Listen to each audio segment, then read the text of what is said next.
Hujambo, karibu sana to my YouTube channel. I'm your girl, Lynn Wangoi Muthoni. And if you're new here, this is a safe space for you and me to have bold conversation, all things positive vibes with an extra fun on it. If that is your thing, then hit that subscription button, share with your friends, and like.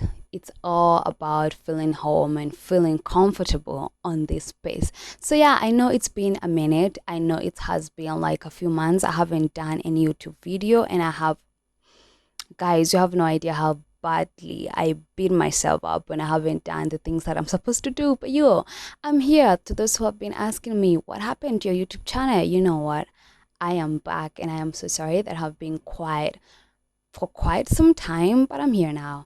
Anyway, without wasting any more minute, let's get into our episode of today of What Goes Unsaid podcast, and it's all about self-discovery. And when I talk about self-discovery, I'm talking about you choosing to let go of what people have been telling you are and choosing to be a new version of yourself, whereby you decide to be who you want to be for yourself.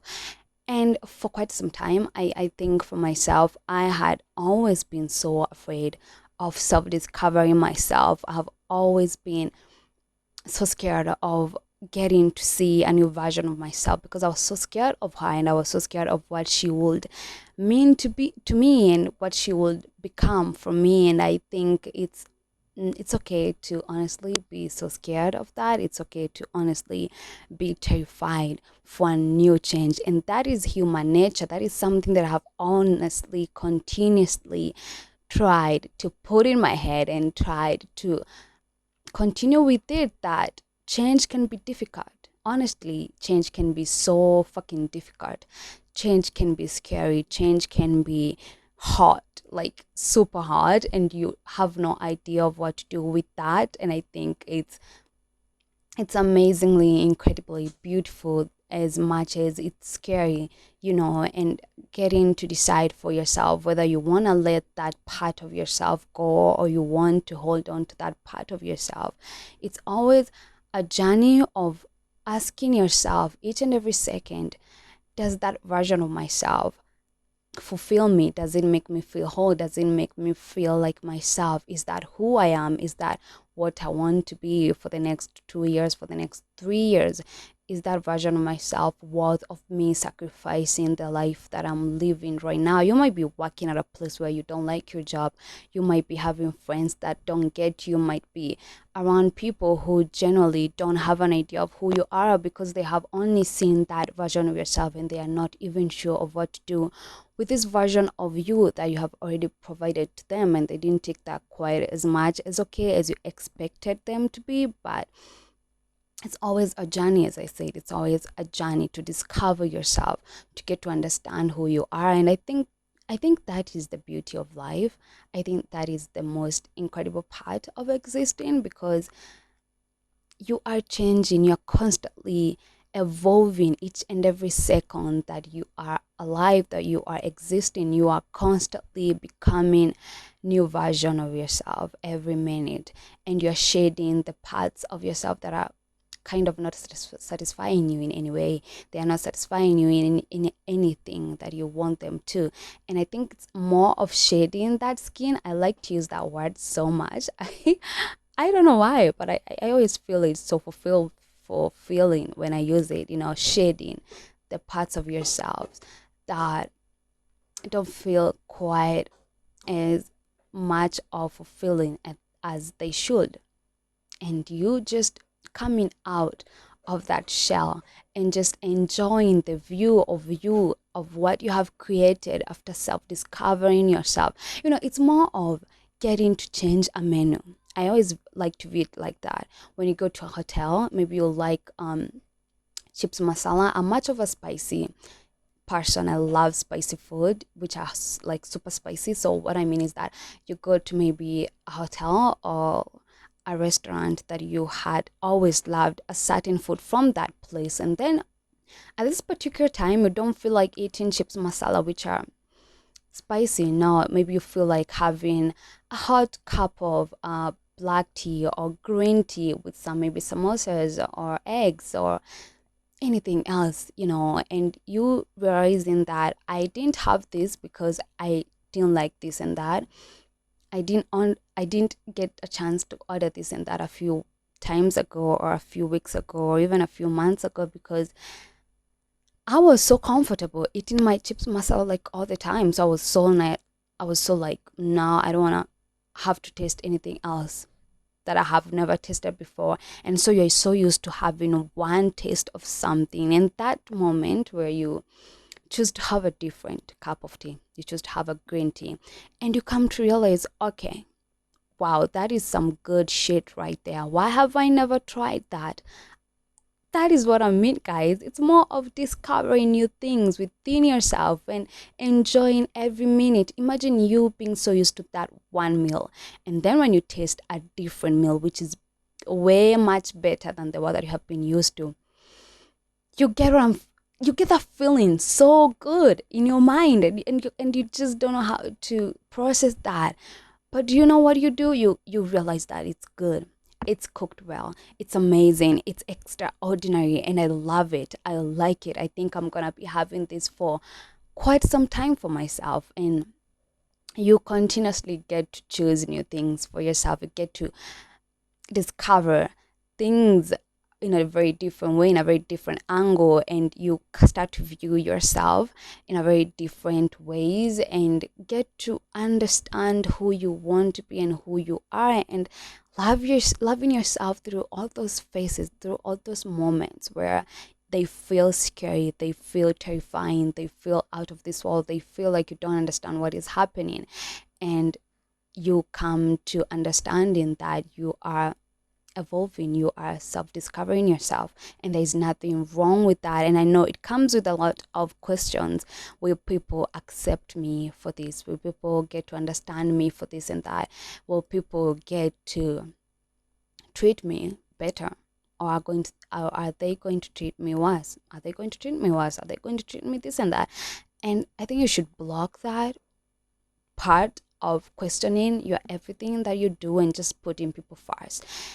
It's always like, if I do this, what are they gonna say? If I do this, what are they gonna think? Just don't think about it like that. First of all, remind yourself why you're doing that. Are you doing for people to see? Are you doing for people to feel good, or are you doing for yourself?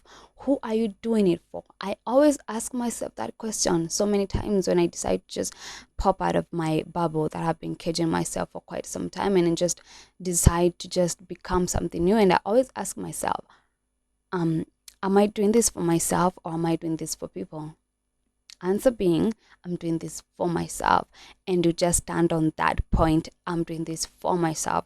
It's okay if they don't get it. It's okay if they don't realize who I am. It's okay if they treat me in a different way. I mean, good things are always treated in a very different way. They are so much treated in so many different ways. And I think you asking yourself if this is for you or for people, and coming with the answers, a bunch of them, and just realizing that you're doing for yourself.